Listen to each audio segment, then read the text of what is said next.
Everyone, let's talk about why is Bitcoin still just $85,000 per coin when you would think it'd be a lot higher right now? Well, of course, it is simple supply and demand. So when the price of something is roughly staying in the same place, that means roughly the same number of people who want to get on the train are getting on the train as people who want to get off the train are getting off the train. So who would be getting off the train at $85,000? And the answer is it's bored people. It's people who they got on the train, the Bitcoin train, in the froth and hype after the election last November. They were positive the United States was going to have a strategic Bitcoin reserve practically immediately, that the price was going to moon to insane heights, and that they were going to get rich quick. And no asset works that way. Literally zero. Zero assets anywhere in the world work that way. So they didn't get rich insanely quick because Bitcoin's the coolest, most powerful, highest performing asset in the world right now, but it is not a get rich quick scheme. You're not going to make 10 times your money in a month. Because part of that is because it's a $1.6 trillion asset. So it's one of the top 10 largest assets in the entire world. So something like that's not going to double in like 24 hours. So some of the people who piled in to buy Bitcoin late last year after the election are getting bored. They're getting bored because they're not sure why Bitcoin's not moving, and they're getting off the train. And a lot of people who buy assets are effectively momentum traders. They buy it when it's going up and they sell it when it's going down, which is why the vast majority of people lose money when they invest themselves, when they day trade stocks or bonds or anything, flipping houses, which is effectively day trading real estate. They lose money. So why do they lose money? Well, they lose money because the human instinct is virtually always to do what is the opposite of what is economically best for you when it comes to investing. Meaning it feels good to buy things when they're on a tear going up, and it feels good to sell them when they're in the dumps going down. And if you do that, what happens is the result is you're buying high and you are selling low, which is the basic classic definition of losing money. Um, so more than half of all of the Bitcoin that is owned right now, or that has a price recently, was traded above $90,000. That means a bunch of people piled in above $90,000. They didn't know what Bitcoin was. They didn't know how it worked. They just were excited. I mean, it was literally that simple. They were just excited, and they wanted to they wanted to ride a wave. Well, those people are getting bored and, getting off the boat roughly as fast as adoption is getting people on the boat. So most of the people who are buying Bitcoin right now are actual real adopters, meaning they're actually buying Bitcoin for good fundamental reasons. And the reason I know that, one second here,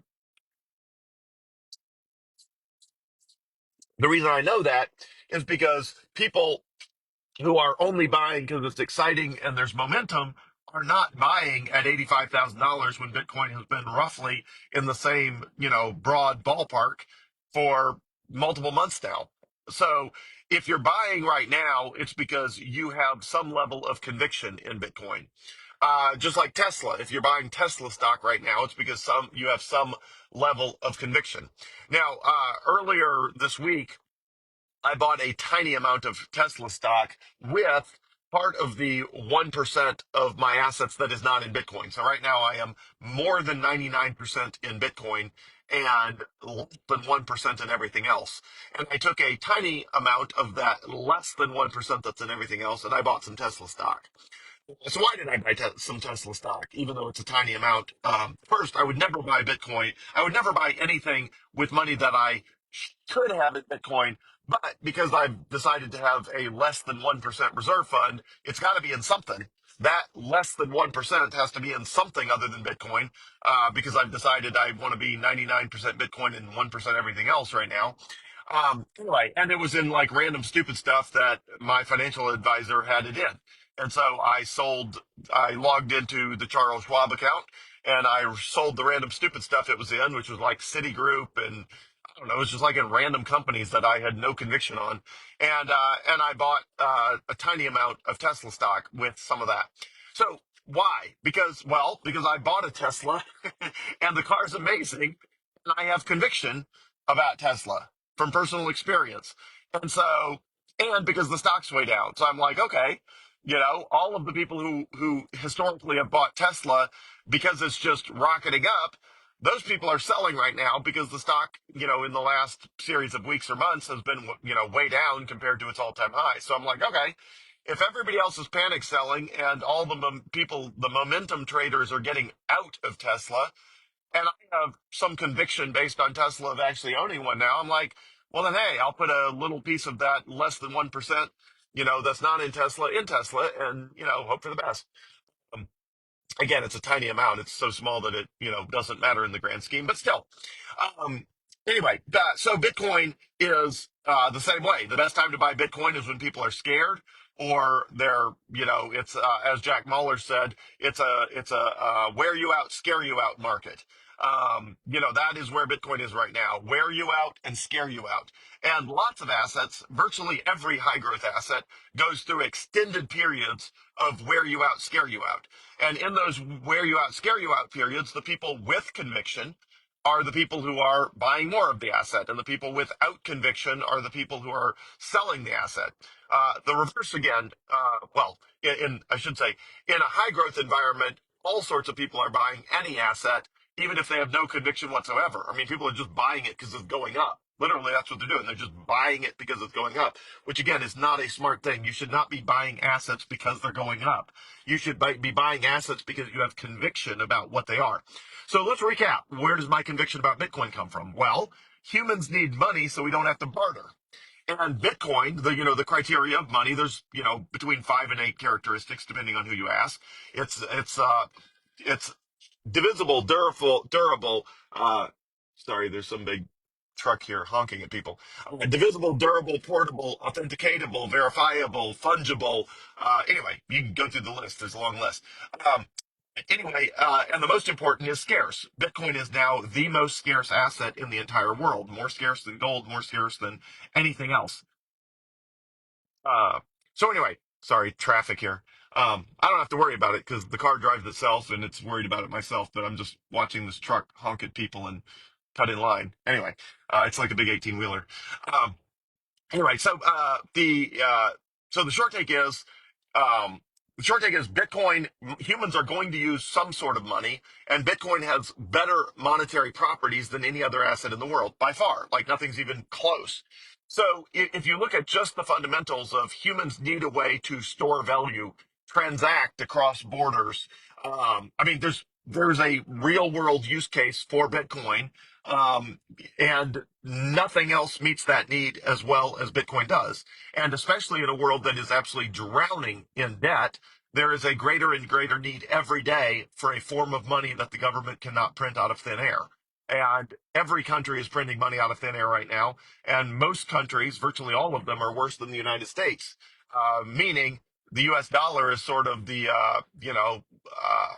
you know, I guess in the land of the blind, the one-eyed, man is king, right? And the U.S. only looks good because it's compared to such bad alternatives with other currencies.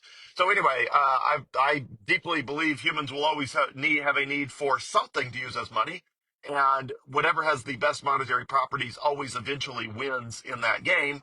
And Bitcoin has far superior monetary properties as compared to anything else in the world. So my belief in, the future of Bitcoin comes from a very deep conviction about it, and it's only a matter of time. Plus, on top of that, it's not just my conviction. I spend, I don't know, 2 or 3 hours a day, probably, sometimes longer, but at least probably 2 or 3 hours a day, reading everything, all of the latest headlines on Bitcoin. And the adoption of Bitcoin keeps marching and marching and marching. So I feel like I'm watching the adoption of the internet. Back in, let's call it between 1998 and, I don't know, 2018, pick a number, the vast majority of the world adopted Bitcoin in that, call it 20 years from, maybe 98, 98 to 2018 or 2005 to 2015, whatever. Something like that. The entire world mostly adopted the internet. And if you were doing what I am doing with Bitcoin right now with the internet, you would have felt exactly the same way. days, weeks, and even months would have gone by when the NASDAQ or whatever measure you wanted to use to measure sort of the value of it, sort of value of internet stocks, when those just seem to be going nowhere. And if you're spending 2 or 3 hours a day studying everything happening with the internet, more companies are coming online, websites are being launched, more technological evolutions are happening, more online payments are happening, online banking is happening. Like, you're watching all of these statistics and you're like, why does nobody get that the internet is a huge deal? And the answer is, well, they eventually did. Like, all the largest companies, most of the largest, most valuable companies of the world are somehow technology internet companies. It's Microsoft, it's Google, Facebook, Nvidia. I forget the other, sort of top ones. Anyway, there's a huge number of extremely valuable companies. So the world did eventually figure out that everybody was going to use the internet.